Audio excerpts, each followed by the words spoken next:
Hello fellow gardeners, and welcome back to the Humus Heritage. Today, I'm incredibly excited to share something truly transformative with you, a centuries-old technique from Japan that will revolutionize the way you think about weeds, mulch, and the very foundation of your garden. If you've been battling persistent weeds, spending money on bags of commercial mulch, or simply feeling like your garden takes more than it gives, this video is going to change everything. We're diving deep into the practice of mulch, a lost wisdom that turns what you already have into gardening gold. Here's a shocking truth that most gardeners never realize. Your garden is hungry, desperately hungry, but the way we've been taught to feed it is actually making things worse. We've been conditioned to believe that healthy gardens require constant inputs from the outside, bags of mulch from the garden center, expensive soil amendments, synthetic fertilizers that promise quick results. But what if I told you there's an ancient Japanese philosophy that flips this entire approach on its head? Enter motai nai, a profound concept that roughly translates to don't waste or what a waste. This isn't just about being frugal, it's about recognizing the inherent value in everything around us and using resources with deep respect and mindfulness. When applied to gardening, motai mulch becomes a game-changing practice that allows you to grow more vibrant plants, achieve bigger harvests, spend dramatically less money, and create absolutely zero waste in the process. Before we explore the solution, let's talk about the problem most of us don't see. Every time you purchase a bag of commercial mulch, you're not just paying the price on the tag, you're contributing to an extensive supply chain that includes resource extraction, energy-intensive processing, long-distance transportation, and ultimately, packaging waste that ends up in landfills. The carbon footprint of these gardening essentials is staggering when you add it all up across a season or, honestly, a lifetime of gardening. Beyond the environmental toll, there's another hidden cost that's even more insidious: soil depletion and dependency. When we rely exclusively on external inputs, we train our gardens to become passive receivers rather than active self-sustaining ecosystems. The soil microbiome weakens, natural nutrient cycling breaks down, and we find ourselves trapped in a cycle of perpetual purchasing just to maintain what should be naturally abundant. In the mountainous regions of Japan, traditional farmers developed an ingenious solution that modern gardeners are only now rediscovering.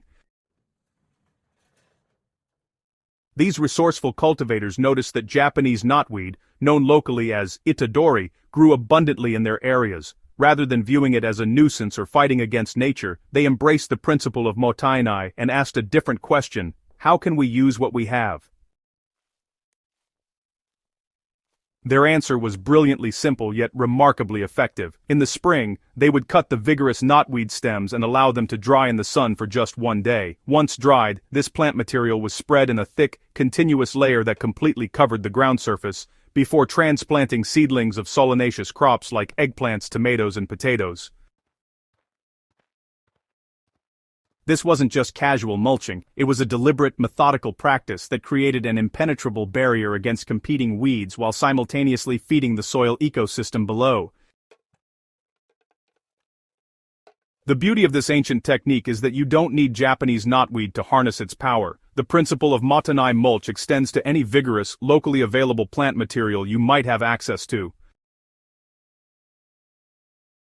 Think about all the organic matter your property already produces: grass clippings from your lawn, leaves that fall each autumn, prunings from trees and shrubs, even the weeds you pull from your beds.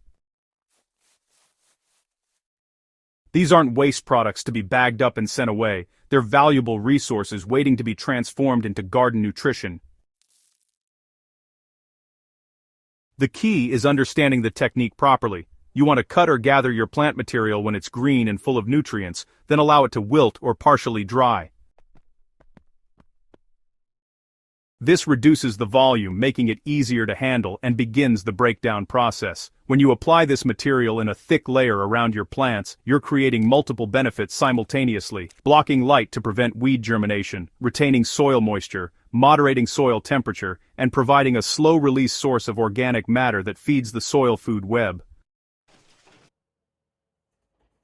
You know, recent research has validated what traditional farmers knew intuitively for generations. When scientists studied this method, they discovered some remarkable benefits that actually extend far beyond simple weed suppression. The thick mulch layer creates a physical barrier that prevents weed seeds from germinating by blocking the light they need to sprout. But the benefits go deeper. Studies have shown that crops grown under this system, particularly eggplants and tomatoes, develop higher sugar content and more tender skin, making them more flavorful and marketable. Even more impressive, this mulching technique has been observed to reduce the incidence of common diseases like leaf mold and powdery mildew in solanaceous crops. Perhaps most significantly for home gardeners, mulch helps avoid the dreaded continuous cropping disorder, which occurs when you plant the same crop family in the same location year after year. The mulch acts as a biological reset button, fostering beneficial microorganisms that outcompete pathogens and replenish soil vitality. Starting your mulch journey is refreshingly straightforward. Begin by surveying your property and neighborhood for available organic materials. Early morning weeding sessions become resource-gathering expeditions. Those dock plants invading your garden bed, perfect mulch material, the vigorous grasses growing along your fence line, excellent candidates. Cut or pull these materials before they set seed, and let them wilt for a day in a shaded area. When you're ready to mulch, apply a generous layer, at least 3 to 4 inches thick when settled, around your established plants, keeping a small gap around stems to prevent rot. For new plantings, you can lay down the mulch first and then transplant through it, just as those Japanese farmers did centuries ago. As the season progresses, the lower layers will decompose, feeding your soil while the upper layers continue suppressing weeds. Simply top up the mulch as needed with fresh material, creating a perpetual cycle of growth and renewal that asks nothing from your wallet. When you embrace mulch, you're not just changing your gardening practice, you're participating in a fundamental shift in how we relate to resources and waste. Your garden becomes a closed-loop system where outputs become inputs, where problems transform into solutions, and where abundance flows from mindfulness rather than expenditure. You'll notice your water bills decreasing as the mulch retains moisture and reduces evaporation. Your time spent weeding drops dramatically, freeing you to focus on the enjoyable aspects of gardening. Most importantly, you'll observe your soil transforming into a living, breathing entity, teeming with beneficial organisms, earthworms, and the complex fungal networks that characterize truly healthy, resilient growing systems. This is more than just a gardening technique, it's an invitation to see your garden, and the world, through the lens of Modainai, where nothing is wasted and everything has value. So I challenge you today, start looking at your garden's waste with new eyes. That pile of pulled weeds, future fertility, those grass clippings, tomorrow's soil.